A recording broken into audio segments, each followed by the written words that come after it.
Hello everyone, मैं संदीप। आयुर्पक्ष के इस अंक में आप सभी का स्वागत है। आज की हमारी गेस्ट अंशिता मिश्रा, जो कि बीएमएस फाइनल ईयर की स्टूडेंट है। हेलो। आज हम लोग इस वीडियो में पिछले वीडियो की तरह आहार के ऊपर बात करेंगे और उसी की कंटिन्यू करते हुए नित्य सेवनीय आहार के बारे में बातचीत करेंगे। नमस्कार अंशिता जी। नमस्कार। जैसे कि पिछले वीडियो में अंशिता ने हमें आहार और 5 राइट्स ऑफ आहार के बारे में बताया, तो उसी वीडियो में अंशिता ने नित्य सेवनीय आहार का उल्लेख किया था। तो आज के इस वीडियो में हमें अंशिता जी नित्य सेवनीय आहार के बारे में बताएंगी। तो अंशिता, ये नित्य सेवनीय आहार क्या चीज है? इस टॉपिक के बारे में हम एक श्लोक के थ्रू स्टार्ट करना चाहेंगे। षष्टिकान शाली मुद्गान सैंधव आम्लकी यवान आंतरिक्षम पया सर्पी जांगलम मधुचा भ्यासेत, जो कि हमारे आचार्य चरक जी ने सूत्र स्थान 5वें अध्याय में इसका वर्णन किया है। इन्होंने कुल 11 सेवनी द्रव्यों के बारे में बताया है, जो कि षष्टिकांशाली मीन्स राइस, और मुदगान मुदक ग्रीन ग्राम, और सैंधव सैंधव लवण, और आमलकी, और यव मतलब बार्ले, एंड गोदुग्ध गोघृत, एंड मधु, और जांगल पशुओं का मांस, और आंतरिक्ष जल मीन्स सिंपल वाटर। तो अब आते हैं षष्टिकांशाली, जिसका वर्णन श्लोक में किया है हमने। तो षष्टिकांशाली कुछ नहीं, एक राइस होते हैं जिनको आजकल क्या एक ट्रेंड है कि जितने भी न्यू चावल आते हैं मार्केट में, न्यू टू न्यू चावल की तरफ लोग ज़्यादा एक्सटेंडेड है। लाइक वो लोग नए चावल आजकल खाने का ट्रेंड बना है, जो कि बहुत गलत है। जो नए चावल होते हैं ना, वो बहुत ही हैवी होते हैं। वो हैवी टू डाइजेस्ट होते हैं, और वो कई बीमारियों का भी कारण होते हैं आजकल, जड़ होते हैं। एग्जैक्टली। तो हमारे आयुर्वेदा में बोला गया है कि जितना पुराना चावल होगा उतना वो लघु होगा, और उसको डाइजेस्ट बहुत इजीली किया जा सकता है। तो और जो पुराना चावल होता है वो लाइक ओबेसिटी, हार्ट डिजीजेस, इनमें बहुत ही लाभकर माना गया है। अब जो षष्टिकांशाली है आयुर्वेदा के अकॉर्डिंग, तो इनमें से जो बेस्ट राइस है वो होता है नवारा राइस, जिसको हम लोग इंग्लिश में रेड राइस भी बोलते हैं। ये बेस्ट होते हैं, और ये हार्वेस्ट विद इन 60 डेज में इनका हार्वेस्ट होता है। These are harvested within 60 days.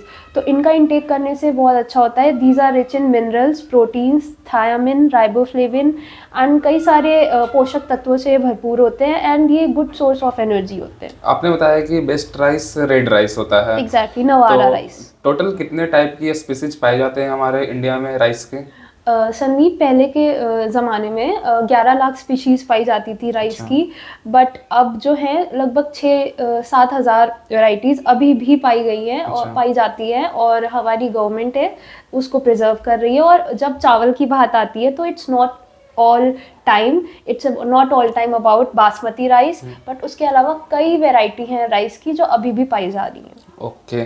तो अंशिता, आपने सुना होगा कि बीमार लोगों को खिचड़ी खिलाई जाती है। हाँ, और exactly. हाँ, मगर ऐसे जनरली डॉक्टर्स या वैद्य ये कहते हैं कि चावल डेली नहीं यूज करना चाहिए, वो ठंडा करता है या फिर वो भारी होता है। हाँ, exactly. तो डेली यूज नहीं भी करना उसे, मगर बीमार पड़ने पे हमें खिचड़ी खिलाना है, तो ऐसा क्यों है? देखो संदीप, कई कई जगह पे ना कॉन्ट्राडिक्टरी चीज़ें मिलती हैं हमें। जैसे कि अभी आपको हमने भी बताया कुछ टाइम पहले कि जो जितना भी पुराना राइस होगा, जितना पुराना चावल होगा, उतना वो लाइट होगा, तो इजी टू डाइजेस्ट होगा, which is very good in heart disease and obesity. अब जो आता है आजकल, हमने आपको पहले बताया था कि जो न्यू राइस होता है वो बहुत हैवी टू डाइजेस्ट होता है। एक तो ये चीज़ें, अगर कोई बीमार पेशेंट है, लाइक पेशेंट है, डिजीज कंडीशन है उसकी, तो उसको ये नहीं, वैसे भी नहीं देना है हमें। और जो नित्य सेवनीय आहार है, जनरली जो हेल्दी कंडीशन के लोग होते हैं, लाइक हम और आप हैं, ये अगर हम लोग अपना डेली रूटीन लाइफ में इसको कंटिन्यू करेंगे तो हमारे लिए बेनिफिशियल होगा। बट जब हम बात करते हैं डिजीज़ कंडीशन में, तो इसका जो इफ़ेक्ट होता है वो थोड़ा सा कॉन्ट्राडिक्टरी होता है। क्योंकि जो आपने बोला ना खिचड़ी हम लोग देते हैं, तो उस टाइम क्या होता है कि जो चावल का जो कंटेंट, लाइक उसमें फाइबर होता है, उसका अमाउंट रिड्यूस हो जाता है। और जो हम लोग उसमें पल्सेस लाइक दाल डालते हैं, तो उसमें प्रोटीन का जो मात्रा होती है, तो वो आपस में जब हम लोग उसको पकाते हैं तो वो न्यूट्रलाइज हो जाता है। तो इसीलिए खिचड़ी एडवाइजेबल है टू द पेशेंट्स। फिर आता है मोदक, जिसको आजकल हम लोग ग्रीन ग्राम कहते हैं, ये पल्सेस के अंडर आता है। और जो ये बहुत रिच होता है आयरन, पोटेशियम, और इसको देखा गया मॉडर्न रिसर्च के अकॉर्डिंग भी इसका वर्णन किया गया है कि ये बहुत लाभकारी है ओबेसिटी, कोरोनरी हार्ट डिजीज़ और कार्डियोवैस्कुलर डिजीज़, इनको मतलब इनका रेट कम करता है, मतलब इन डिजीज़ को होने से रोकता है। और बाकी सारे मिनरल्स और सारी विटामिन मिनरल इन सब में बहुत रिच सोर्स होता है, तो इसका डेली इंटेक हमको अपने जीवन में करना चाहिए। अब थर्ड आता है सैंधव लवण, जिसको रॉक सॉल्ट या सोडियम क्लोराइड भी हम कहते हैं। आयुर्वेद के अकॉर्डिंग हमारे जो लवण है वो 5 वर्गों में डिवाइडेड है, सैंधव, सौवर्चल, सामुद्र, विड और औद्भिद। इन सभी लवण में से आयुर्वेद में बताया गया है कि जो सैंधव लवण होता है यानी कि रॉक सॉल्ट, ये बेस्ट माना गया है। ये क्या करता है, हमारे मिनरल्स को बैलेंस करता है, ब्लड सर्कुलेशन में इम्प्रूव करता है, ये हमारी मेलेटोनिन को जो लेवल है उसको रेगुलेट करता है, which improves our sleep cycle और digestion. Like it's use as a दीपन पाचन द्रव्य में यूज़ किया जाता है इसका, दीपन पाचन द्रव्य में, which is also work as appetiser, हमारे कॉन्स्टिपेशन को रिलीव करता है। और ये हमारे लाइक डेली लाइफस्टाइल में खाएंगे तो हमारे कई मिनरल्स को बैलेंस करता है बॉडी में। और पंचकर्मा जो आयुर्वेदा का सबसे वास्ट, एक आप भी जानते हो वास्ट एक अलग सब्जेक्ट है, तो पंचकर्मा में जो हम लोग बस्ती देते हैं, तो ये बस्ती का एक मेन इंग्रेडिएंट भी होता है। ये जो बस्ती द्रव्य को क्या करता है, ये हेल्प करता है जो बॉडी में माइक्रोसेलुलर लेवल तक उनको बस्ती द्रव्य को पहुंचाने में भी इसका रोल बहुत बड़ा है। और सैंधव लवण खाने से हमारी स्किन रिजुविनेट भी होती है और सेलुलर लेवल पे भी ये वर्क करता है। तो ओवरऑल जो होता है सैंधव लवण हमारी ओवरऑल जो बॉडी है उसकी हेल्थ को प्रमोट करता है। फिर आता है आमलकी in the row. Amalaki means आंवला, गूसबेरीज। तो क्या होता है, जो आंवला होता है इसमें मोस्ट कंसनट्रेटेड फॉर्म ऑफ इसमें एस्कॉर्बिक एसिड होता है, लाइक विटामिन सी। हम लोग जो संतरे खाते हैं लाइक ऑरेंज, उनसे भी 20 टाइम्स मोर इसमें विटामिन सी प्रेजेंट होता है। हाँ एग्जैक्टली। इसमें gallic acid, ascorbic acid, tannin, pectin and iron और फॉस्फोरस, पोटेशियम एंड कई सारे इंग्रेडिएंट्स, एक्टिव इंग्रेडिएंट्स पाए जाते हैं। और क्या होता है कि जैसे जो लोग आयरन इनटेक करते हैं, और हमें भी पता है कि आयरन इनटेक का जो हम लोग पिल्स या जो भी लेते हैं एनीमिक पेशेंट या वो, तो अगर हम लोग एस्कॉर्बिक एसिड के साथ अगर आयरन को लेंगे तो उसका एब्जॉर्प्शन वो बहुत फास्ट रेट पे बढ़ा देता है। हाँ, और ये ऐसा भी माना गया है कि ये रसायन कर्म भी करता है हमारे आयुर्वेद में। तो ये प्रीमेच्योर ग्रेइंग को या एंटी एजिंग होता है, बहुत अच्छा रिजल्ट उसमें भी इसका पाया गया है। ये एंटी इन्फ्लेमेटरी होता है, हिपैटोप्रोटेक्टिव होता है, ये हमारी मतलब कांति को बढ़ाता है और कई सारे मल्टीपल बेनिफिट्स होते हैं क्योंकि ये षड्रस से युक्त होता है। बस इसमें लवण रस का हटाकर बाकी सारे इसमें रस प्रेजेंट होते हैं। तो ओवरऑल ये हमारी पूरी हेल्थ, पूरे टिश्यूज लेवल पे जाकर सबको रिजुविनेट पावर बहुत होती है इसकी। तो ओवरऑल हमारी हेल्थ के लिए amla is very good, like it's a booster for us. जो हमारी एनर्जी हम लोग लॉस करते हैं daily day to day life में, ये एनर्जी को गेन करने में हेल्प करता है। It's kind of energy booster. तो इसके ये बेनिफिट्स होते हैं। क्या आंवला को मतलब कच्चा सेवन करना चाहिए या फिर जैसे ये ब्रह्म रसायन में च्यवनप्राश में आता है, मतलब कौन सा ज़्यादा बेनिफिशियल है, एज ए रॉ या फिर इसे प्रोसेस करके?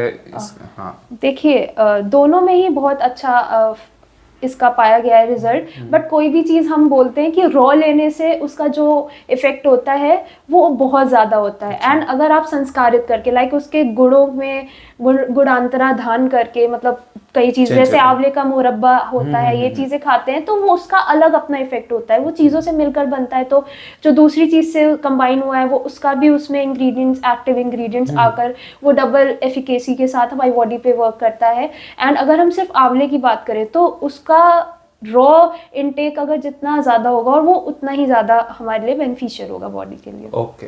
अगला आता है यव, जिसको आजकल हम लोग बार्ले भी कहते हैं। तो इट्स सीन कि इसका स्क्रैपिंग इफेक्ट बहुत अच्छा होता है, जो कि it's use to remove excess fat in the body. इसमें फाइबर रिच होता है, तो ये पथ्य होता है एंड औषध के तौर पे भी यूज़ किया जाता है। ये हमारे कॉम्प्लेक्शन को भी इंक्रीज करता है और कई बार ऐसा देखा गया है कि it's use to gain good voice. Singers भी इसका यूज़ करते हैं जनरली। और ये मेटाबॉलिज्म को इंक्रीज करता है और हमारे बल्य होता है, एफ्रोडिएसिक होता है। तो ये सारे चीज़ें ऑल ओवर इसको एक बहुत अच्छा माना गया है। लाइक मतलब जो क्रॉप्स होते हैं उनमें से सबसे अच्छा यह माना गया है। फिर आता है आंतरिक जल। एक्चुअली संदीप, पहले का टाइम और अब के टाइम में बहुत डिफरेंस है। पहले पोल्यूशन नहीं होता था, तो जो हमारे आचार्य लोग थे उनके टाइम में जो वर्षा जल माना जाता था, it was considered as the purest form of water. इसमें कैल्शियम, पोटेशियम, फ्लोराइड एंड बहुत सारे मिनरल्स भी पाए जाते थे। तो लोग क्या करते थे, पहले आंतरिक जल को एक वेसल में इकट्ठा करते थे, तो उसके कई लाभ होते थे। But coming to now generation, like अब का जो बात करें तो हम लोग नॉर्मल पानी को भी कंसिडर कर सकते हैं। नॉर्मल पानी हमारा इंटॉक्सिकेशन या ड्राउजीनेस, फेंटिंग, इन सारी चीज़ों में यूज़ जनरली होता है। बट आज भी देखा जाता है जब एसिड रेन होती है, उसके बाद जब पहली वर्षा ऋतु में पहली बरसात होती है, तो पहली बरसात के बाद 2-3 बरसात हो जाने के बाद जब उसके बाद अगर ओले गिरते हैं या वो, तो आज भी अभी भी रिसर्चेस में ऐसा पाया गया है कि जो ओले गिरते हैं उन ओलों का पानी को हम लोग अगर एक वेसल में इकट्ठा कर लें और उसको हम लोग स्टोर कर लें, और अगर कोई बर्न का पेशेंट है या किसी भी टाइप का पेशेंट है, स्किन रैशेज या कोई भी एलर्जी का, उस पर अगर उन ओलों का जो पानी होता है उसको हम लोग अप्लाई करें तो बहुत अच्छा रिजल्ट देखा जाता है। ठीक हो सकता है वो। जी बिल्कुल ठीक हो सकता है। तो इसका एक यूज़ है। उसके बाद आता है गोदुग्ध। जैसे कि आपने संदीप पहले वीडियो में जो भी गोदुग्ध के बारे में बताया है, तो वो बहुत अच्छा इन्फॉर्मेशन है। तो जो गोदुग्ध होता है वो हमें बल्य होता है। नित्य अगर इसका सेवन किया जाए तो ये हमारी मतलब इम्यूनिटी को इंक्रीज करता है। एंटी एजिंग भी माना गया है इसको, और स्ट्रेंथ देता है, एंथुजियाज्म को बढ़ाता है, और इसमें रिच सोर्स ऑफ कैल्शियम होता है, तो बोन्स के लिए भी अच्छा होता है। तो ये सारी चीज़ें हैं गोदुग्ध में। फिर आता है गोघृत। तो हमारे आयुर्वेद में 4 टाइप के स्नेह बताए गए हैं, घृत, तेल, वसा, मज्जा। तो जिसमें से जो घृत होता है वो सर्वश्रेष्ठ माना गया है। ये व्रण शोधक और व्रण रोपक भी होता है। ये हमारे मेटाबॉलिज्म को इंक्रीज करता है, बल्य होता है, मेधा लाइक मेमोरी एंड इंटेलिजेंस को बूस्ट करता है, बढ़ाता है, और हमें स्ट्रेंथन करता है, इम्यूनिटी को स्ट्रॉन्ग करता है, और कॉम्प्लेक्शन को इम्प्रूव करता है, और मल्टीपल बेनिफिट्स होते हैं। और जो आजकल इंडियन हाउस होल्ड में डिकेड से यूज़ किया जा रहा है, हर हाउस होल्ड में आपको गोघृत का यूज़ होगा। तो इस बारे में तो सभी जानते हैं कि गोघृत का कितना इम्पोर्टेंस है इंडिया वालों के लिए, भारतवासियों के लिए। तो इसका कोई मात्रा निर्धारित है कि हमें 1 चम्मच घी डेली खानी चाहिए या फिर 4 चम्मच खानी चाहिए? ओके, तो जैसा आपने पूछा कि 1 चम्मच या 2 चम्मच कितना आइडियल है, तो आइडल तो देखिए जो ज़्यादा श्रम करते हैं, लाइक जो ज़्यादा वर्क करते हैं, तो वो लोग इजीली डाइजेस्ट 4 चम्मच भी कर सकते हैं, 4 स्पून्स कर सकते हैं। बट जो ज़्यादा मतलब वर्क नहीं करते हैं, जो सिर्फ चेयर पे बैठ के, लाइक प्राइवेट सेक्टर्स में जितना भी वर्क होता है ऑन लैपटॉप्स एंड ऑल, तो उनके लिए 1 से 2 चम्मच भी आइडियल होता है। क्योंकि इट्स ऑल अबाउट हमारी जो जठराग्नि होती है वो कितना इजीली डाइजेस्ट कर सकती है इन सारे स्नेह को। अच्छा अंशिता जी, आपने तो ये बताया घी के बारे में कि कितना मात्रा खाना चाहिए, मगर कुछ लोग का कहना होता है कि ज़्यादा घी खाने से उन्हें मीन्स कोलेस्ट्रॉल होती है, ब्लॉकेज हो जाती है उनके हार्ट में, आर्टरीज में। तो क्या ये सही है? देखिए कुछ हद तक ये बात सही है, क्योंकि क्या होता है कि जो हमारी जठराग्नि होती है, लाइक जो पाचन शक्ति जिसे कहते हैं, कि कितने इजीली कोई भी चीज़ हम डाइजेस्ट कर सकते हैं, हर इंसान की डिफर करती है, वेरी करती है पर्सन टू पर्सन। तो क्या होता है, जो इंसान जिनकी जठराग्नि या डाइजेस्टिफायर या पाचन शक्ति कुछ भी आप कह लो वो स्ट्रॉन्ग है, तो उनको तो ब्लॉकेज नहीं आएगी, बिकॉज वो इजीली डाइजेस्ट कर रहे हैं। जितना 4 चम्मच, जैसे अभी आपको बताया कि फिजिकल वर्क जितना हो रहा है डाइजेस्ट कर रहे हैं, तो उनको नहीं होगी ये सारी व्याधियाँ।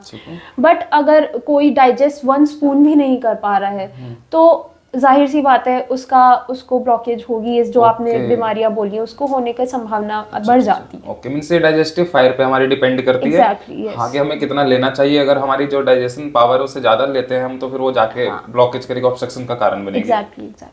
उसके बाद आता है मधु, जिसको हम लोग हनी भी कहते हैं। तो जितना पुराना मधु होता है वो लेखन इफेक्ट, उसका स्क्रैपिंग इफेक्ट बहुत अच्छा होता है। इसमें sucrose, fructose, glucose and vitamin B6, thiamine, riboflavin, ये कई टाइप के चीज़ें पाई जाती हैं। विटामिन B6 भी आता है इसमें। और ये क्या करता है, ये हमारी मेटाबॉलिज्म को बूस्ट करता है।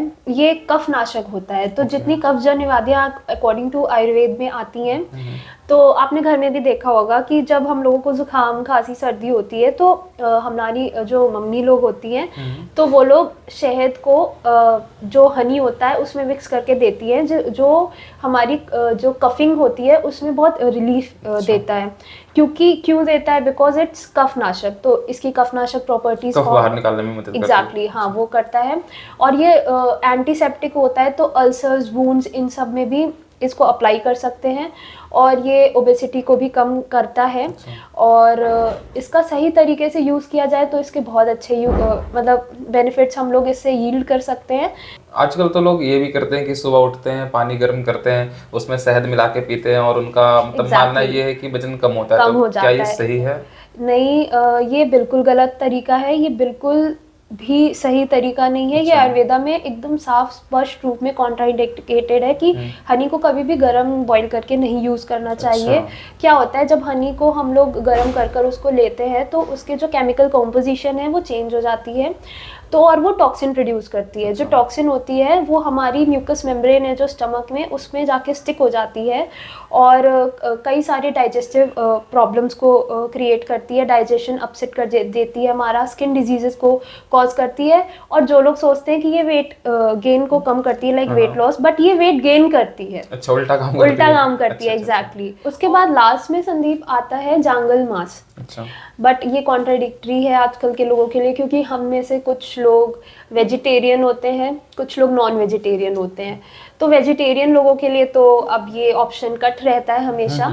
बट जो नॉन वेजिटेरियंस हैं उनके लिए जांगल मास में भी जो गोट मीट होता है वो बेस्ट माना जाता है। It rich source of it's rich in like protein, minerals, vitamin B complex, nicotinic acid. इसको सूप एज अ सूप के फॉर्म में अगर ले अकॉर्डिंग टू आयुर्वेदा तो ये बेस्ट होता है। एंड ये एक चीज़ और है कि जो गोट का जो लाइक मीट होता है, it's considered to as a homologous to the muscles of human body. इसीलिए गोट मीट को बेस्ट रखा गया है आयुर्वेदा में। मींस हम अगर गोट मीट को कंज्यूम करते हैं तो हमारा मसल्स बढ़ेंगे, ह्यूमन मसल्स बढ़ेंगे। हाँ, तो काफी बेनिफिट्स हम लोग उससे यील्ड कर सकते हैं। तो ये सारे थे हमारे नित्य सेवनी ड्रग्स। और इनका सेवन अगर हम लोग सामान्य रूप से करेंगे, अब अति तो हर चीज की बुरी होती है संदीप, बट अगर इसको एवरेज लेवल पे हम लोग सब डेली लाइफ में अपने इनकलकेट करेंगे तो हम लोग कई अपने हेल्थ के बेनिफिट्स यील्ड कर सकते हैं और एक अच्छी लाइफस्टाइल और अपनी लाइफ स्पैन को, लॉन्गेटिविटी, जैसे कि पहले वीडियो में बताया था, क्वालिटी और क्वांटिटी अपनी लाइफ की इंक्रीज कर सकते हैं। ठीक है अंशिता जी, आपने आहार के ऊपर बहुत अच्छा बताया, नित्य सेवनीय आहार का बहुत सही से वर्णन कराया आपने। तो इस आहार को लेकर आपका आयुर्पक्ष क्या है? देखिए, इन कंक्लूजन हम यही कहना चाहेंगे, जैसे स्टार्टिंग से पहले वीडियो में आपको बताया था हमने कि आयुर्वेद के अकॉर्डिंग त्रयोपस्थम, आहार, निद्रा, ब्रह्मचर्य, हमको इन तीनों को फॉलो बहुत तरीके से करना चाहिए अपनी लाइफ को अच्छा करने के लिए, क्वालिटी। और इनमें से भी जो आहार है उसका हमें बहुत अच्छे से सेवन करना चाहिए, लाइक पथ्य होलसम फूड का इंटेक करना चाहिए। उसमें भी जैसे हमने आपको 5 राइट्स एंड होलसम फूड यानी नित्य सेवनी आहार के बारे में बताया था, तो उनका इंटेक करना चाहिए, जिससे हमारी लाइफ की quality, quantity and longevity, duration सब कुछ बढ़ सके। हम लोग डिजीजेस को एट बे रख सके, लाइक उनसे, व्याधियों से बच सके और अपनी लाइफ को इन्हांस कर सके, जिससे इंथुजियास्टिक होकर अपने एम पर फोकस कर सके। और हम नेक्स्ट जनरेशन के लिए भी ये as a like generation wealth की तरह उनको दे सके और एक खुशहाल एटमॉस्फेयर के साथ खुशहाल ज़िंदगी व्यतीत कर सके।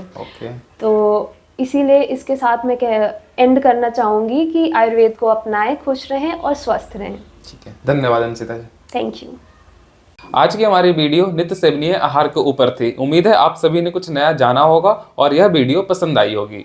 इस आहार वीडियो का पार्ट 1, जिसमें आहार के बारे में बेसिक इंट्रोडक्शन और 5 राइट्स ऑफ आहार के बारे में बताया गया है, जो कि हमारे चैनल पे है, आप उसे जाकर देख सकते हैं। और आगे नए वीडियोस में बने रहने के लिए इस चैनल को लाइक, सब्सक्राइब एंड शेयर करें।